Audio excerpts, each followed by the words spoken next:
This is Hidden Killers Live with Tony Bruschi, Stacey Cole, and Todd Michaels. Was this really him just kind of spinning out of control? I mean, he knew a lot of the financial stuff was about to come to light. He knew things were going to shit with the boating case, and Buster was likely going to face jail time and serious other repercussions for his actions there. I mean, we look at this and Creighton Waters, the prosecuting attorney, he called it family annihilation, a family annihilator, where someone can't deal basically with the onslaught of shame that is about to come your way from the people that you care about most because of your own actions. And rather than deal with those emotions, deal with the shame, deal with the repercussions, your wife may be leaving you, your kids may be saying, screw you, dad, whatever. The way to eliminate feeling that shame would be to eliminate those people. Then suddenly people have sympathy for you. Then you get the empathy. You get everybody, oh my gosh, I'm so sorry. Your family was killed. This is horrible. Oh my gosh.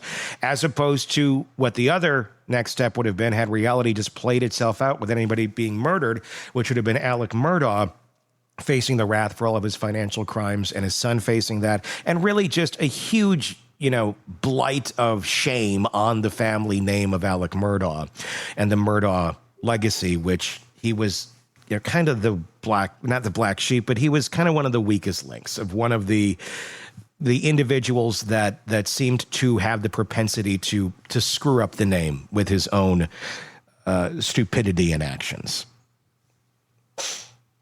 Yeah, there's a lot to unpack there. I don't know. I saw an interesting comment that, forgive me, I forget who said it, but something about the financial crimes is what he's most likely guilty of. But I think you're right, Tony. This guy knew something else was coming down. He may not have pulled the trigger, but he was aware. This is a man who had his finger on the pulse of everything in this town. Don't tell me he didn't know this. But then it goes back to the question, though, like Todd says, though, where he's like trying to figure out the story. If you already have your story, you'd think he would have it. Or is this a plan to play stupid? And I have no idea maybe that was part of the drugged up plan in his mind of like, oh, that'll be perfect. They'll buy that. And the drugs say, yeah, of course, that'll be great. It's like when you're drinking or something like, this is a great idea. And the next year you're like, what the fuck was that? And that's just it. If he was on the drugs, maybe he planned this when he was a little more coherent, but then the drugs kick in and he's like, okay, I think I remember this. I don't know. I got to work on this. Did I remember that? Did that happen? What happened? He doesn't know what the hell's going on. That's why it makes me wonder. I mean, and that's what makes it all just more elusive of what did he know? When did he know it? Obviously that if it weren't for the video, the kennel video, which is the video that places him there pretty much at the time of the murders, I don't think they would have a conviction on him. But the kennel video, it puts him there. It does. It could, but he could easily have left. He could have easily gotten that golf cart and got the hell out of there. It's right after that. There's a lot of question. I think on whether he actually killed the family. I don't know. I don't know the answer to that because this doesn't read to me as a man who's being completely forthcoming. It's hard to digest somebody being this calm in the face of what he just witnessed. And look, he just may have a completely different threshold of how he emotes after seeing very traumatic things. He may just be completely numb to it. He clearly doesn't have a lot of empathy to begin with, judging by the way he was able to act in the face of those financial crimes. So emotion and empathy is not something that just comes and goes. It's not like, well, I'll have empathy over here, but I won't have it over there. It's either there or it's not. And if you're going to have it, and you'll see this a lot of times in narcissistic families, if there's empathy for anyone, it's going to be for the family members themselves. But it's more so, how is that family member going to benefit me, that I'll have empathy, which is really just more so wanting to control that family member to benefit themselves. But it will look more like empathy.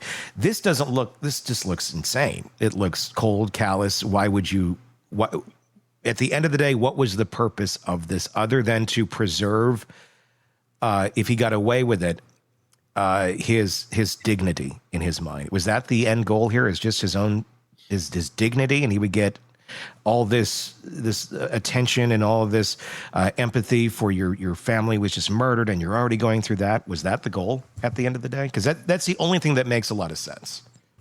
So he strikes me as the kind of guy who is going to want to control the narrative right out of the gate. Yes. And Yeah.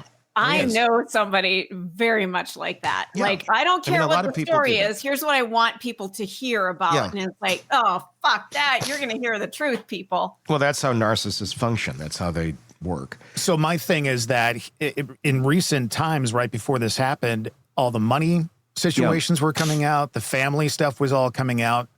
I wonder if he started to question how much control he had over the narrative and started freaking out. I mean, you look at Donna Adelson, up until the point where the judge said guilty, she actually thought she still had control over that, over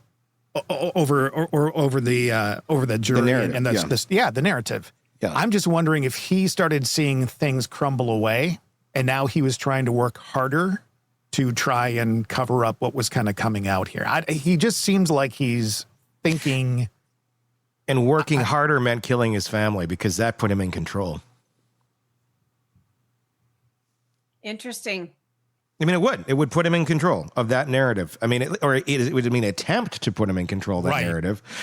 Clearly, it didn't work out, but it did allow. I mean, he didn't get arrested right away. I mean, it took a bit of time to arrest Alec Murdaugh. It wasn't, right after they're sitting in this cruiser, he's going to jail. He's free for quite a while after this. And the investigation, frankly, sucked. I mean, it was not very detailed. There was no immediate sealing of the scene, and we can see this other police video where they pull up and Alec Murdaugh's wandering around the property, and then you have all these first responders showing up. Obviously, they're dead, but then you have all these other officers, these SLED officers, wandering around, contaminating the scene. There's foot traffic everywhere. So good luck trying to find any sort of footprints of anyone else. There's no protective gear going on early on. They're not printing things. I mean, there was just so many things that didn't make sense.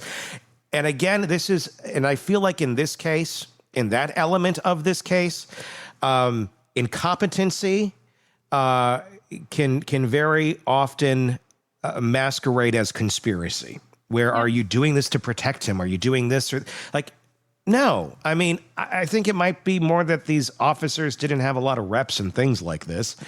And they knew Alec Murdaugh, and he was, this figure in town and this family, and he couldn't have possibly done it. So we're not even going to think that right away. We're just here to take care of this. But at the end of the day, if you want to figure out who the hell did this, if you're not immediately assuming it's Alec Murdaugh, you'd want to preserve that scene. But again, if you don't have reps in that and you don't realize the repercussions to which you are having on that crime scene until after, you should know. But if you weren't trained that way and you haven't experienced it, you don't have the reps, you're going to go along with the rest of the group. And that, I think, is a lot of what took place on the Moselle property that night.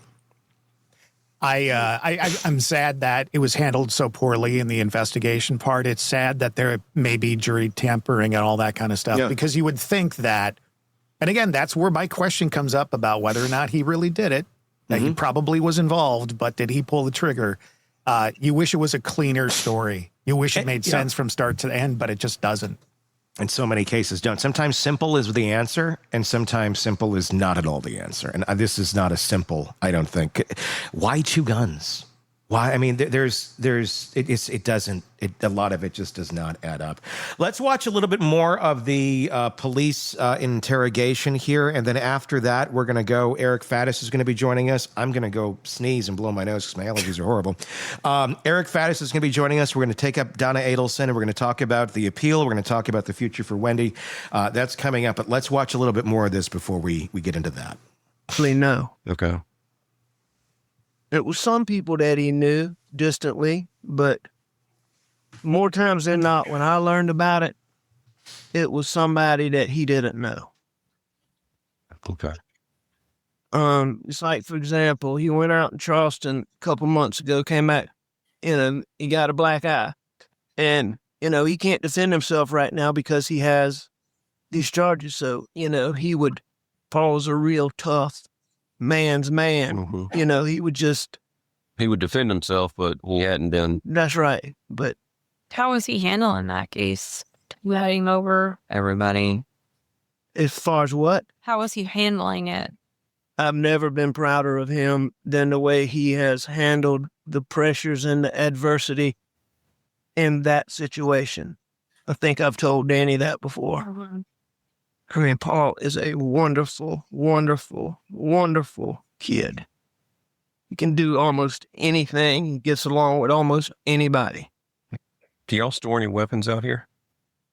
We don't store them, but they're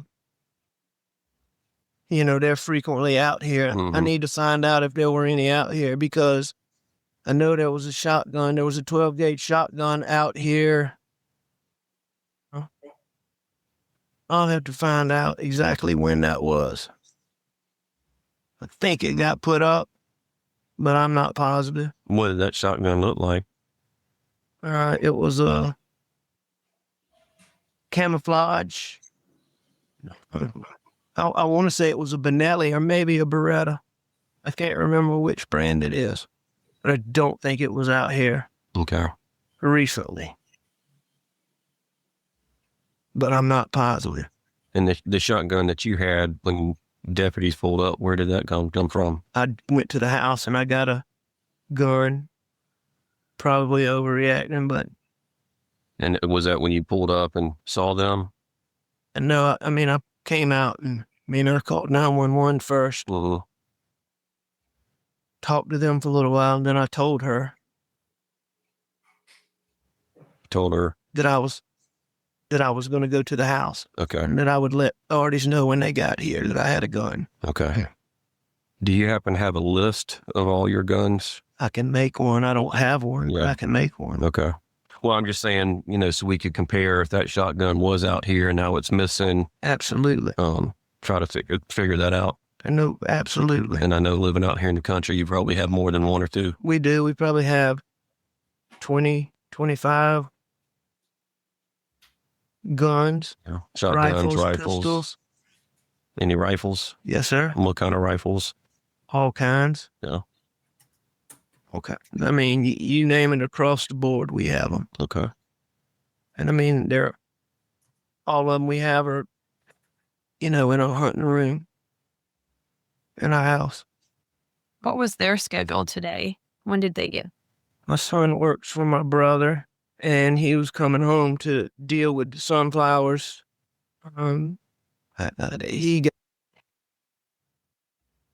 He got here pretty early because he and I rode around looking at everything for a good little while, probably 45 minutes to an hour.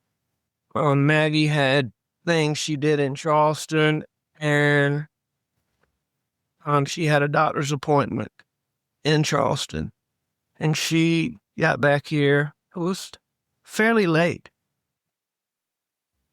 Was it dark yet when Fall got home? No, Paul got home early. Early. Okay. So before dinner time?